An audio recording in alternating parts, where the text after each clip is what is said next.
Hi beautiful people, welcome back to my YouTube channel. This is me guys, please Sanvi and you are watching Sun Non-Stop. तो guys दोबारा से एक नई video के साथ आज की जो हमारी वीडियो है G7 PM Modi reach Canada politics divided face to face के जाऊँ की ये वीडियो और देखते हैं फटाफट से वीडियो के अंदर जाकर G7 की भाई मीटिंग है और पीएम मोदी जहां भी जाते हैं कुछ ना कुछ तो भाई होता ही है फिर वहां पर। तो लाइक सब्सक्राइब एंड शेयर करते जाएगा, सब्सक्राइब करना बिल्कुल नहीं आप लोगों ने भूलना। देखते हैं कि G7 की मीटिंग के अंदर जब कनाडा पहुंचे पीएम मोदी तो किस तरीके से जो है वो पॉलिटिक उनकी जो है वो डिवाइड हो गई है भाई किस तरीके से। तो वीडियो के अंदर चल के देखते हैं। A historic opportunity, an opportunity to ambush Modi's politics right in front of G7 nations during G7. तो तुम तो यार इतने बेशरम हो, तुम तो डोनाल्ड ट्रंप का वेलकम कर रहे हो और मोदी जी का तुम वहां के मेंबर ऑफ पार्लियामेंट विरोध कर रहे हो। लेकिन यार ये बताओ मोदी से तुम्हारी क्या दुश्मनी है भाई? हमें जेल में दिखाना है तो उसको दिखाओ जिसने पंजाब में आतंक बढ़वाया जानबूझकर अपनी राजनीति के चलते और वहां पर कितने मासूम मरे। जेल में डालना है तो उसको डालो जिसने गोल्डन टेम्पल के अंदर टैंक चलाया।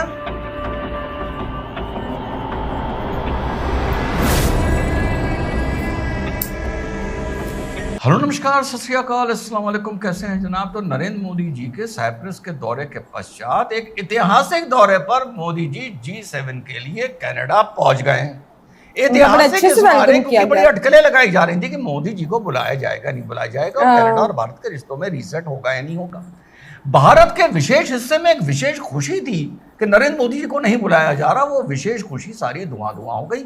इस पर हम लोग पहले भी बात कर चुके हैं और इससे पहले मैं आगे बढ़ूं मैं आप लोगों को इतना बता दूं कि आज होम्योपैथिक की गोली की तरह जो 2-2 घंटे बाद खाई जाती है, आज 2-2 घंटे बाद 3 वीडियो आएंगे क्योंकि टॉपिक इतने अलग अलग हैं और इतने खूबसूरत हैं कि किसी को भी इग्नोर नहीं किया जा सकता। तो 8-9 मिनट का एक वीडियो बनाऊंगा, 3 वीडियो बनाऊंगा, देखिएगा जरूर पूरी दुनिया। तो साहब नरेंद्र मोदी जी के वहां पहुंचने से पहले वहां उथल पुथल हो गई, मानो भूकंप आ गया कि यार हम तो सोच रहे थे कि कभी हो ही नहीं सकता कि नरेंद्र मोदी जब कनाडा आएंगे तो उनको तो गिरफ्तार कर लिया जाएगा या तो एम्बेसडर को गिरफ्तार कर लिया जाएगा। यार मोदी जी को कैसे बुला लिया गया? खैर ये भारत की बढ़ती हुई शक्ति का असर है, मैं तो ये कहता हूं।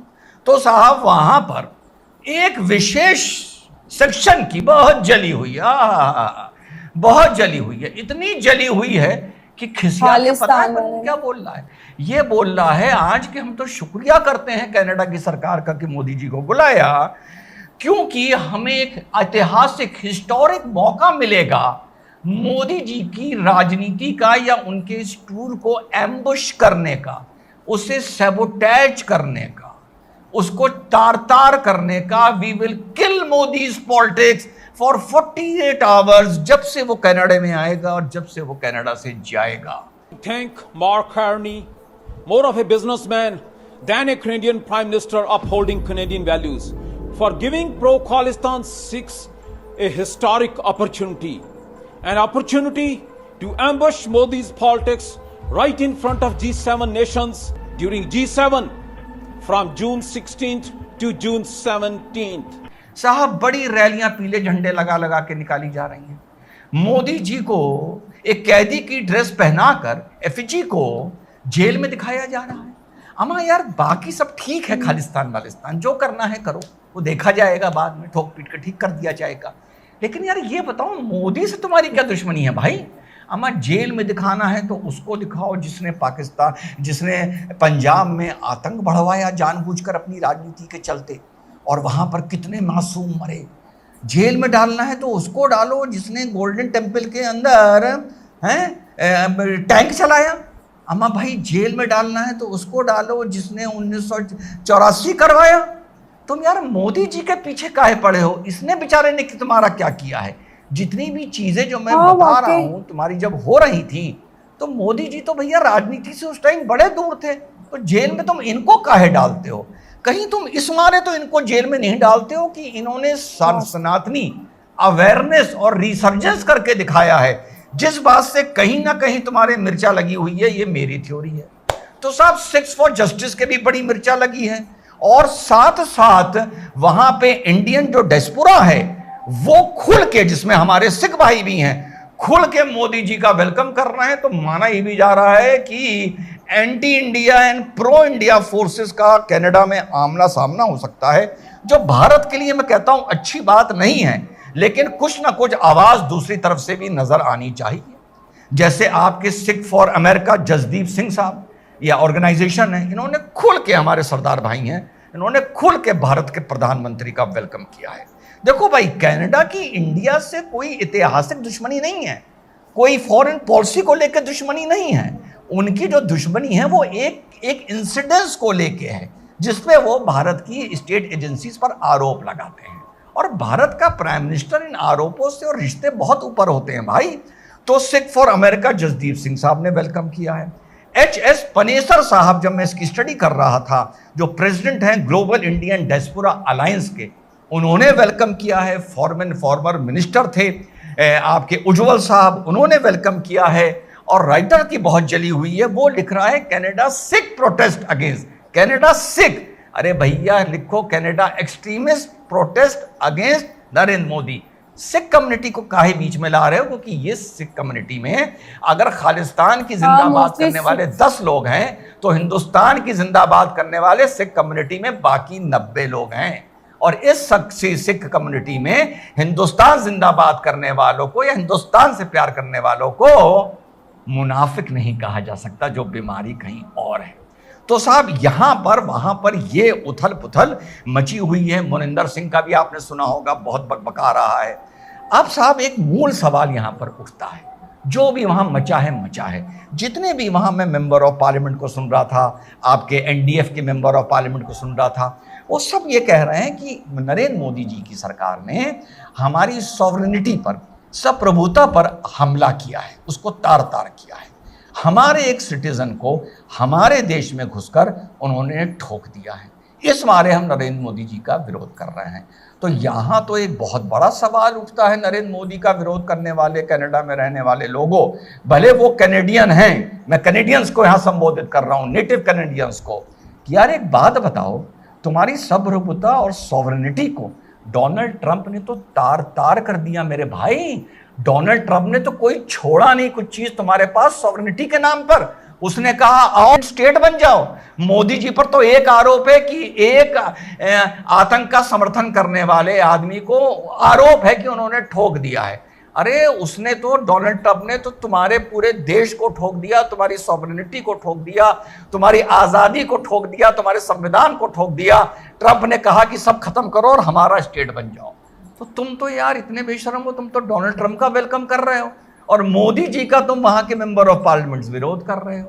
और इसी बीच और पेट्रोल डालते हुए मोदी जी की विजिट से जलने वालों ने के लिए मार्क हेनरी ने, जिन्होंने अब वहां की निजाम संभाल रखी है, ये भी खैर लिबरल पार्टी से हैं ट्रूडो की तरह, उन्होंने भारत के साथ करार कर लिया है to fight terror and counter terror measures के लिए एंड एक्सचेंज ऑफ इंफॉर्मेशन के लिए।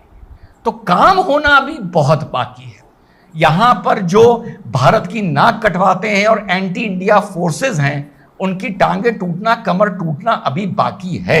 लेकिन यस, नजर आ रहा है कि एक रीसेट शुरू हो गया है और आने वाले वक्त में देखने के जो हम लोगों को इसका फल मिलेगा, वो बहुत ही बतौर नेशन बहुत ही शानदार मिलेगा। लेकिन वही सवाल फिर से, डोनाल्ड ट्रंप ने तो तुम्हारी सॉवरेनिटी ही खत्म कर दी, तुम्हारा देश ही खत्म कर दिया यार। मोदी जी ने तो एक आदमी खत्म किया था। क्या कर रहे हो मेरे भाई? जय हिंद, वंदे मातरम, खुदा हाफिज। ओके गाइस, ये तो फेस टू फेस चैनल की वीडियो। और मैं एक चीज बोलना चाहूंगी, जहां PM मोदी जाते हैं ना भाई, कुछ ना कुछ तो वहां पर होता है।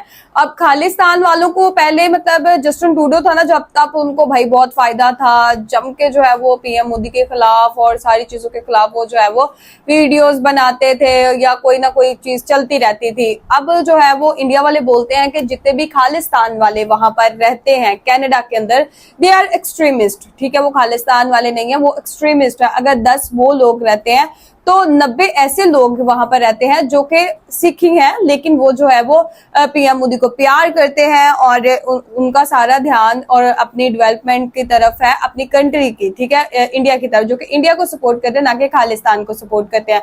अब जस्टिन ट्रूडो था तो खालिस्तान के जितने भी सपोर्टर्स थे वहां पर, एक्सट्रीमिस्ट जिनको बोला जाता है, वो वहां पर जो है वो अच्छे तरीके से रह रहे थे। लेकिन अभी जब से जो है वो जस्टिन ट्रूडो गए हैं, उनकी जगह एक नया बंदा आया, तो तब से जो है वो प्रॉब्लम होना शुरू हो गई, बिकॉज उनका और पीएम मोदी के ताल्लुकात अच्छे होना शुरू हो गए कनाडा के अंदर। और कनाडा के अंदर पीएम मोदी गया, हर एक बंदे के अंदर भाई हलचल मच चुकी है, जो कि मतलब खालिस्तान को सपोर्ट कर रहा था। अब देखें उनके खिलाफ जो है वो वहां पर जो जुलूस वगैरह निकाले जा रहे हैं, ठीक है, उनको जो है वो ऐसे दिखाया जा रहा है वो कैदी हैं और इस तरीके से दिखाया जा रहा है, लेकिन उनकी सेहत पे मेरे ख्याल से कोई असर नहीं पड़ेगा।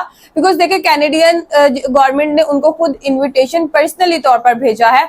और फिर इंडिया वाले मतलब ये जो भाई फेस टू फेस वाले हैं, ये भी यही बोल रहे थे कि देखें आपको ट्रम्प साहब ने जो है वो किस तरीके से कहा कि भाई छोड़ो कनाडा, खत्म करो, हमारे अंदर आओ, आप कनाडा स्टेट बनेगी। वो मतलब एक टाइम पे जो है वो बहुत ये चीज चल रही थी ना, लेकिन फिर भी देखे अभी वहां पर गए हैं ट्रम्प साहब तो अच्छे से वेलकम किया है सबने।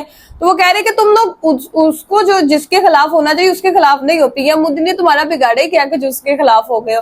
तो मेरे ख्याल से बेसिकली सिर्फ ये कनाडा के अंदर जो है वो पीएम मोदी के अगेंस्ट वही एक्सट्रीमिस्ट है जो मतलब उनको नहीं पसंद करते, जो खालिस्तान को सपोर्ट कर रहे हैं। बाकी तो सारे लोग जो है भाई उनको वेलकम कर रहे हैं, उनका बड़े अच्छे से जो है वो हर चीज का ख्याल रखा जा रहा है, सिक्योरिटी का भी ख्याल रखा जा रहा है, बिकॉज वहां पर जो है वो खतरा भी बहुत ज्यादा है ना उनको, तो इसलिए जो है वो वहां पर उनका ख्याल भी बहुत ज्यादा जो है वो रखा जा रहा है। G7 की मीटिंग के पहले तो बोला जाता था भाई नहीं बुलाना ही नहीं है, कनाडा के साथ ताल्लुकात ही बेहतर नहीं है। फाइनली भाई उन्होंने जो है वो पर्सनली तौर पर कॉल की पीएम मोदी को और वहां पर जो है इनवाइट किया उनको। फिर बोला जाता पीएम मोदी जाएंगे ही नहीं, ताल्लुकात ही बेहतर नहीं है, जाना ही नहीं उन्होंने। फिर अभी फाइनली जो है वो वहां पर जा चुके हैं और जाकर जो है वो पिक्चर शिक्चर बन रही हैं, सारी मीटिंग्स हो रही हैं बड़े अच्छे से, और इसका जो है वो पूरी दुनिया मुजाहिरा देख रही है। तो गाइज आप लोगों का आज की वीडियो के बारे में क्या कहना है कि खालिस्तान को जितने भी सपोर्ट करते हैं दे आर एक्सट्रीमिस्ट, और यहाँ वो सिर्फ सपोर्टर है खालिस्तान के? जरूर कमेंट बॉक्स के अंदर बताइएगा। तो चलिए गाइज बोलते हैं आपको नेक्स्ट वीडियो के अंदर। Bye bye.